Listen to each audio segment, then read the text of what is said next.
saya sampaikan bahwa vaksin COVID-19 untuk masyarakat adalah gratis.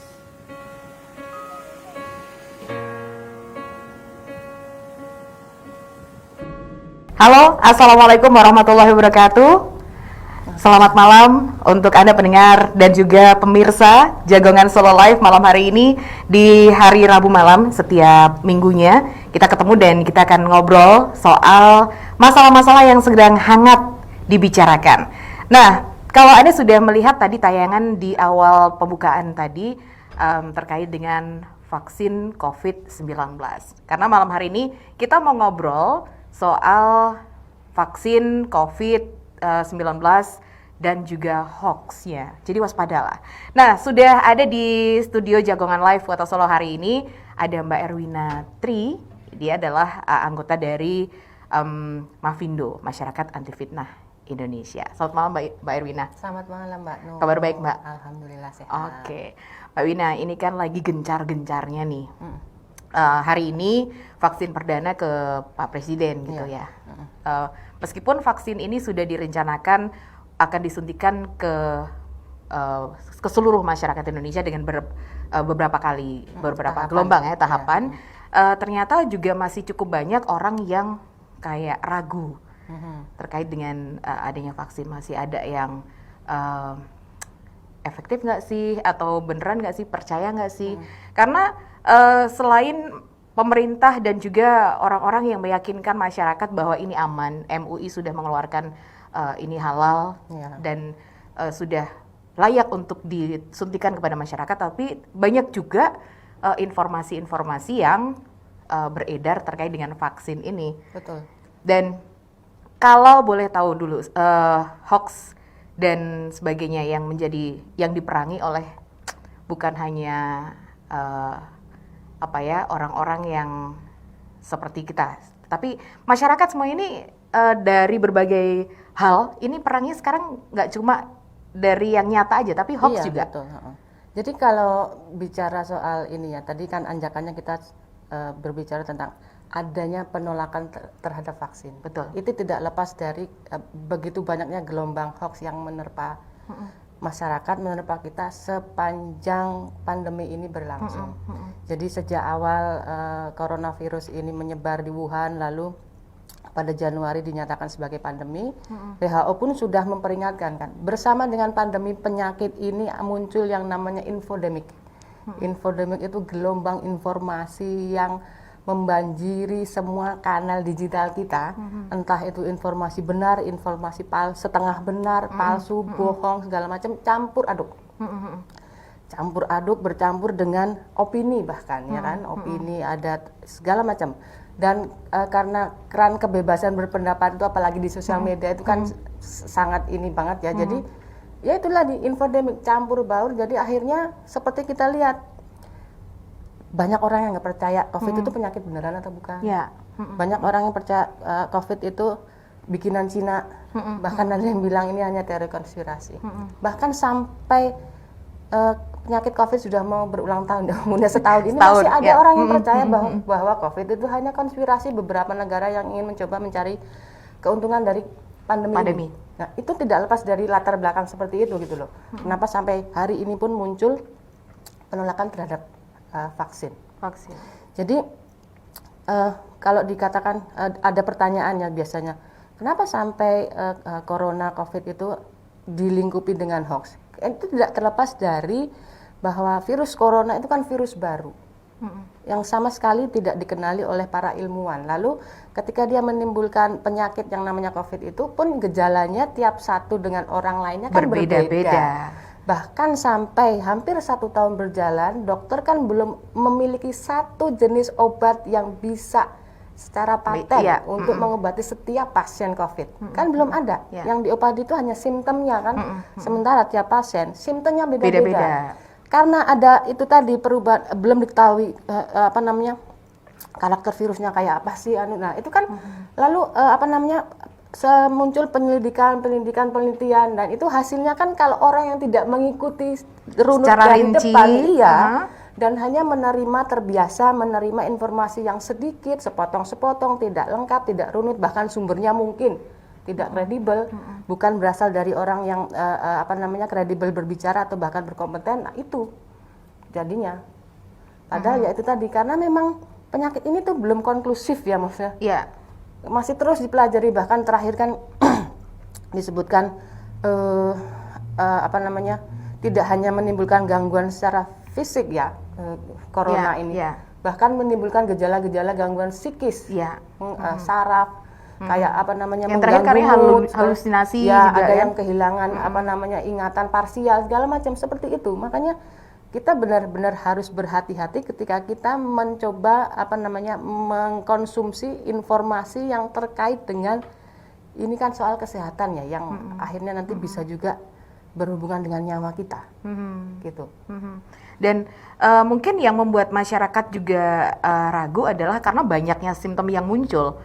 Jangan mungkin ada yang kalau dulu awal-awal gejalanya adalah sesak nafas, demam, kemudian berkembang lagi, betul. Ada yang pegel-pegel, ada yang berhalusinasi, betul, dan lain sebagainya. Setiap orang beda, itu masalahnya. Nah, karena setiap orang beda, lalu setiap orang pun memiliki opini yang berbeda. Opini itu disebarkan melalui media sosial, dan itu jarang sekali disaring oleh konsumen sosial media. Ditambah buruk dengan seperti kita sadari sendiri di awal-awal penanganan, pemerintah kita lemah di komunikasi dan lemah juga di koordinasi, dan strateginya agak tidak tepat ya. Jadi itu yang semakin memperkeruh suasana kalau dibilang ya. Belum lagi nanti kalau banyak orang yang parno, kemudian banyak yang tidak percaya juga, percayaan konspirasi itu tadi. Nah, karena itu pengaruh hoax itu tadi, karena mendapatkan informasi yang tidak utuh, sepotong-sepotong, atau menerima opini sebagai kebenaran. Opini itu kan subjektif, betul, ya. Betul. Gitu. Tapi banyak orang yang menyangka bahwa opini ini adalah resmi, gitu satu loh. Kebenaran. Bahkan mungkin ketika opini itu diungkapkan oleh seorang dokter, dia bisa langsung percaya. Padahal belum tentu omongan dokter itu benar. Betul, betul. Misalnya dia bisa dokter umum, tapi ngomongin soal virus, belum tentu juga benar yang diomongin. Bisa jadi base-nya adalah pendapatnya dia, kan gitu. Dan itu banyak di sosial media kayak gitu. Dan mungkin banyak masyarakat juga yang kemarin-kemarin tuh kalau terkait dengan COVID misalnya pakai misalkan jamu anti corona. Nah, itu kemudian, yang masuk banyak. Itu masuk dalam gini. Jadi Mavindo itu kan punya database ya. Database yang mencatat setiap hoax yang ditemui di media sosial, baik itu atas laporan netizen maupun atas penyisiran teman-teman pemeriksa fakta. Nah, khusus untuk hoax COVID ini, Mavindo mencatat dari tanggal 24 Januari 2020 sampai tanggal 10 Januari kemarin ini, 10 Januari berarti hari apa? 10 Januari 2021 sudah ada 798 konten hoax terkait. Hampir 800. Hampir 800. Kebanyakan apa tuh hoaxnya? Ya ini tadi ikuti perkembangan. Ketika awal menjadi outbreak, menjadi pandemi, itu yang ngomongin soal penyebabnya, virusnya kan dulu ini disebabkan oleh sering makan hewan mentah, kayak gitu kan? Ya, benar. Ingat kan? Terus penyebabnya, terus penyebarannya dulu ketika masih di Wuhan itu tahu-tahu ada yang bilang, oh di Sarjito sudah ada kena berapa, terus di pulau mana itu sudah kena, soal penyebaran. Lalu berkembang lagi makin ke sini soal itu tadi jatuhnya korban jiwa, yang itu loh gambar orang berkelimpangan dibilang karena instalasi dibilang itu korban COVID kan itu.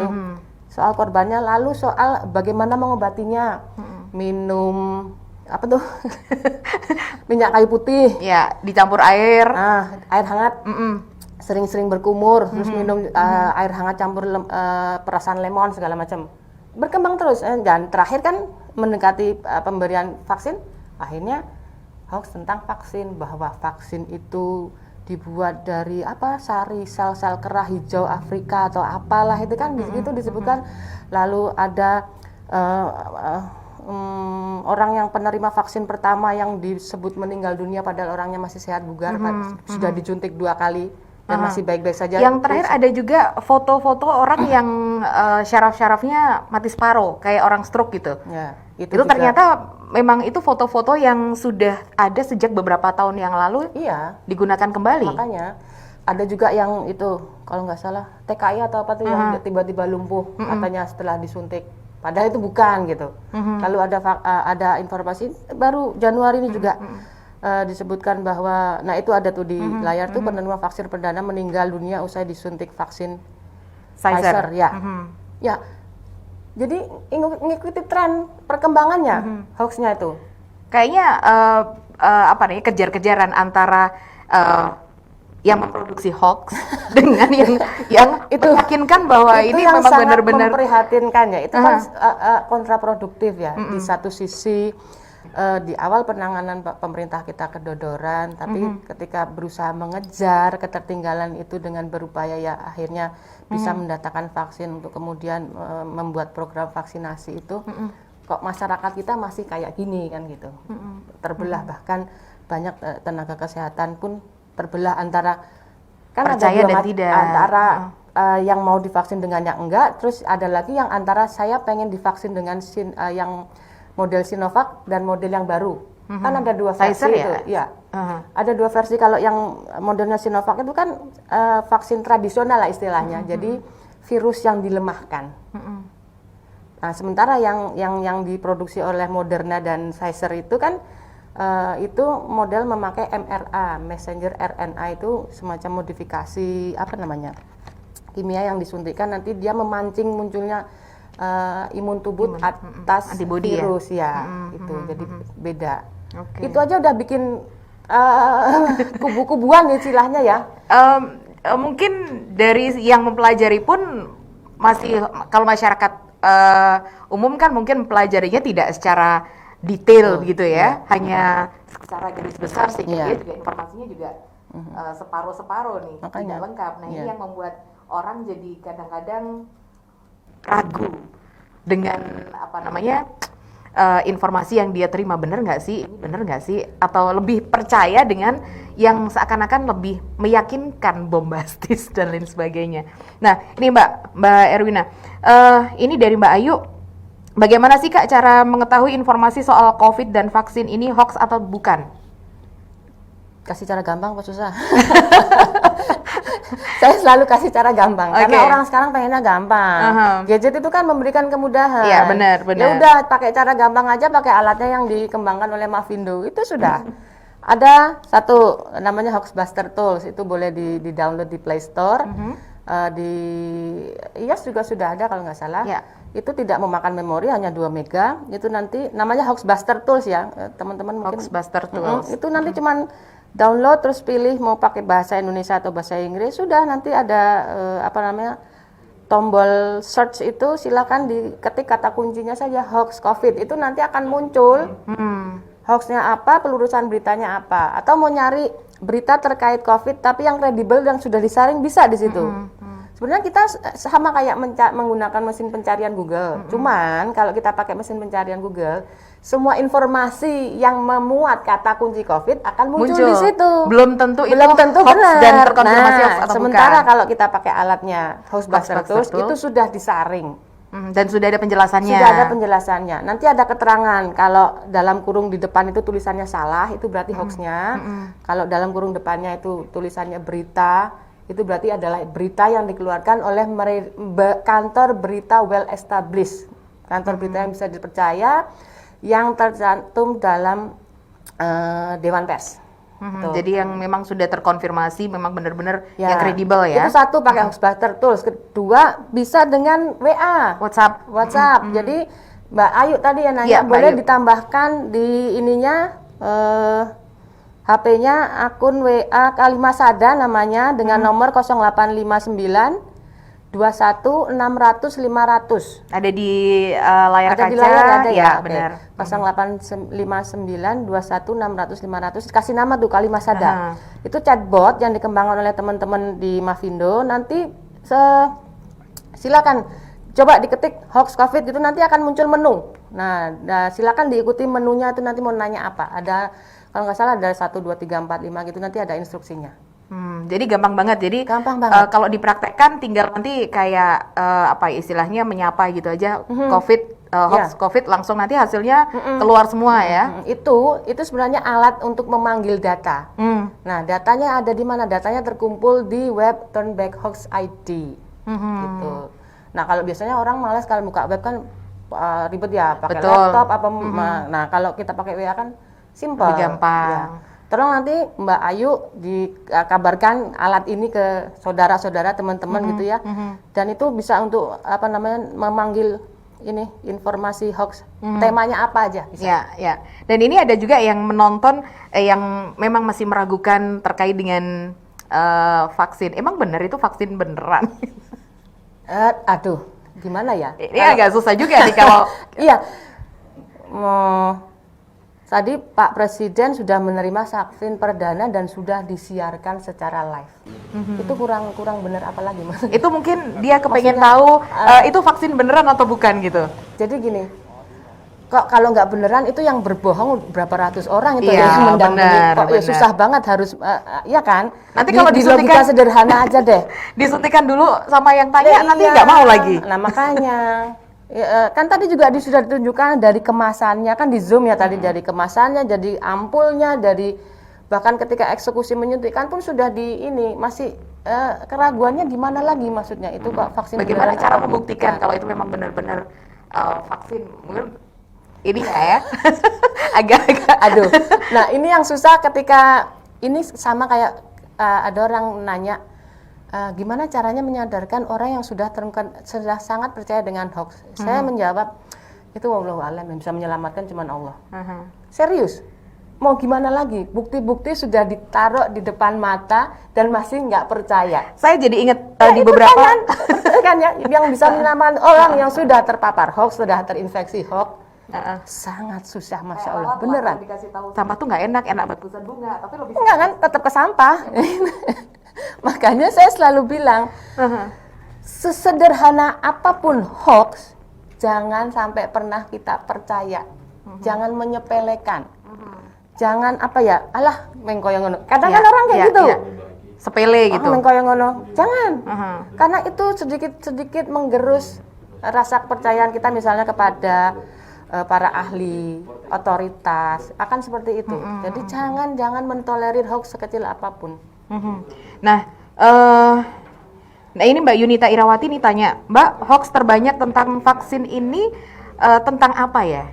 Yang paling banyak, ini kan tadi 800-an ya, sekitar 800. 800-an itu hoax terkait COVID. COVID ya. Ya. Hoax terkait COVID. Lalu kalau vaksin itu baru-baru sekarang ini ya. Tadi pertanyaannya yang terbanyak ya. Iya. Mungkin dulu soal ini obat yang diklaim bisa menyembuhkan COVID itu. Kalau kesini kan terkait vaksin itu kan baru sekitar akhir tahun ini ya, begitu ada berita percobaan vaksin kan gitu ya, sekitar Desember sampai November, Desember itu sampai sini baru banyak soal vaksin. Kalau sebelumnya, itu ya itu obat yang diklaim bahan-bahan yang diklaim bisa untuk menyembuhkan COVID, banyak itu. Oke, dan nah ini dari Solo Kota Kuliner nih. Tanya Kak, gimana sih alat yang tadi dijelaskan itu bisa ada, pasti ada database yang besar dan sebaliknya. Ini Kalimasada berarti. Ya, database-nya itu ya di Turnback Hoax ID. Itu boleh dibuka. Jadi itu memang menjadi kumpulan hoax yang pernah didebang atau diverifikasi oleh tim pemeriksa fakta Mafindo. Ya kalau kita sudah berjalan kira-kira sudah 3 tahunan lah itu ada. Dan kalau teman-teman dulu mungkin awal-awal masih sering bukain ya COVID-19 Go ID, ya itu juga yang membuat teman-teman Mafindo. Dan kalau kita membuka lamannya itu di halaman bawah, di bagian bawah itu kan ada juga itu thumbnailnya Hoaxbuster. Nah itu nanti ngarahnya juga ke Turnback Hoax ID juga itu. Gitu. Jadi sebenarnya dalam penanganan COVID ini Mafindo sudah ikut bergerak bersama pemerintah sejak awal. Jadi untuk pemirsa Jagongan Solo, kenapa selalu disampaikan Mafindo karena ini adalah salah satu komunitas yang cukup besar dan ini independen dan tentunya ini dari berbagai macam kalangan ya, betul, Kak Erwina ya, dan jadi tidak memihak kepada siapapun, yang penting adalah memihak pada berita yang benar, terkonfirmasi, betul, dan tidak ada tendensi apapun ya Kak ya. Nah ini kalau dari Mbak Niken, memang banyak banget nih Kak hoax tentang COVID-19 dan membingungkan. Jadi terima kasih sekali untuk informasinya, bermanfaat. Nah, Nah sekarang ini untuk hoax terkait dengan vaksin, seperti yang tadi ditanyakan Mbak Irawati, ini tentang vaksin, tentang paling banyak tentang apa? Mungkin tadi disampaikan Mbak Erwina dari bahan-bahannya dan lain sebagainya. Nah, kalau yang paling baru nih, yang paling mungkin yang terakhir Mbak Erwina baca. Terakhir tuh ada, kalau terakhir ada ya kayak awal Januari itu mungkin di tayangan itu ada vaksin yang disuntikan ke Jokowi akan berbeda, bukan next mungkin ya. Contohnya yang lain ada tuh. Ini ada juga, ini banyak banget yang nyebar nih. Vaksin Sinovac disebut akan memberi efek samping untuk memperbesar alat kelamin laki-laki. Ini juga hoax juga. Itu hoax juga. Lalu ada yang, yaitu, nah ini penerima vaksin perdana meninggal usai disuntik vaksin Pfizer itu. Padahal ini masih segar bugar. Masih hidup, bahkan dia sudah, ini usianya 90 tahun dan sudah mendapatkan 2 kali dosis vaksin. Manula ya? Padahal ini resiko tinggi juga. Ya jadi gini, ada dua perbedaan ya mendasar pemberian. Yang sependek pengetahuan saya tentang vaksin ini, kan ada beberapa negara yang sudah memberikan vaksin itu, diantaranya Bahrain, Kanada, Amerika, Inggris, Brasil sudah, Turki. Brasil dan Turki kan sama-sama memakai Sinovac yang kita rujukannya dari sana, menunggu statusnya kemarin itu. Kalau yang memakai produk mRNA basisnya itu memang banyak yang diberikan pada orang tua di atas 60 tahun. Sementara kalau kita yang disasar adalah usia 18 sampai 59 tahun, karena kan kalau yang saya baca karena pertimbangan produktivitas ya, gitu. Nah, dan satu lagi dan karena percobaannya itu di vaksin itu diberikan pada usia itu, gitu loh. Untuk mencoba seperti apa efeknya? Efikasinya itu diuji cobakan kepada penerima usia 18 sampai 59. Otomatis ketika diberikan pada masyarakat umum harus pada rentang usia itu. Sementara untuk yang 60 tahun ke atas masih belum uji cobanya masih belum konklusif gitu loh. Jadi kalau yang saya baca dari Satgas itu soal vaksin ini, bahwa itu sebenarnya adalah langkah untuk melindungi elderly, kaum yang lebih tua gitu. Karena apa? Efeknya belum ketahuan nih kalau dikasihin ke orang tua akan seperti apa. Sementara kalau diberikan pada yang usia 18 sampai 59 kan udah ketahuan ya efikasinya sampai 65,3 itu kan ya. Seperti itu, dan tidak ada efek yang berbahaya kan, seperti itu. Kayak gitu sih. Yang saya tahu. Nah, tentunya kalau dengan hoax ataupun informasi-informasi yang salah seperti ini, kalau secara cepat aja nih Mbak, tanpa tools, ini membedakan hoax dan bukan ini seperti apa? Kalau dulu, jadi gini, hoax itu juga nggak tahu yang bikin itu kok ya semakin cerdas ya, pada informasi bohong. Kalau dulu gampang banget, gampang ya. Kan ada sebarkan, nah, itu udah 99,9% itu hoax. Atau jangan berhenti di Anda, atau apalah itu pesan berantai istilahnya ya. Intinya pesan berantai yang pokoknya jangan berhenti di Anda, ini harus disebarkan, itu sudah indikasi hoax paling mudah itu seperti itu. Cuman sekarang itu kan, nah itu tadi makin canggih orang merangkai kalimat, nah itu kita harus sering lebih berhati-hati. Yang paling mudah ya kalau mendapat informasi atau apapun, cross check dulu. Tanya dulu ini dari siapa. Kalau sumbernya, teman saya ngajari sanadnya, lah kan diurut sumbernya dari mana kan gitu. Misal Mbak Nur nih nge-share dari WA, kamu dapat dari mana? Dari si A. Si A dapat dari mana? Terus dikejar terus. Nanti si A ujungnya ada di Z. Z dapat dari mana? Oh, saya dapatnya dari web. Dicek webnya ini kredibel nggak? Bisa dipercaya nggak? Apakah kalau di Kompas, ini Kompas yang beneran apa Kompas abal-abal nih kan? Sekarang banyak sekali, betul. Nah, orang kan dengan mudah sekali membuat web segala macamnya dengan mencatut nama besar biar bisa mendulang klik kan. Itu sumbernya. Terus dilihat kalau itu bentuknya narasi atau tulisan, ada pernyataannya siapa? Siapa ini orang yang berhak ngomong nggak? Maksudnya dia kapasitasnya apa? Kredibel nggak untuk bicara? Punya otoritas nggak untuk bicara? Tapi kadang-kadang ada juga yang dicatut namanya. Makanya itu. Nah itu perlu di cross check. Dia ngomongnya kapan misalnya? Kalau memang, iya kan? Itu nanti bisa dicari pembanding misalnya. Kalau saya dapat informasi misalnya ini ternyata sumbernya dari Kompas. Coba dicari berita yang sama dengan sumber di Tempo atau di mana. Nah, kalau di media-media besar itu ternyata nggak ada atau pernyataan berbeda lah, bisa diragukan ini. Ya. Ini siapa yang ngomong, beneran nggak ngomong dia kayak gini kan gitu.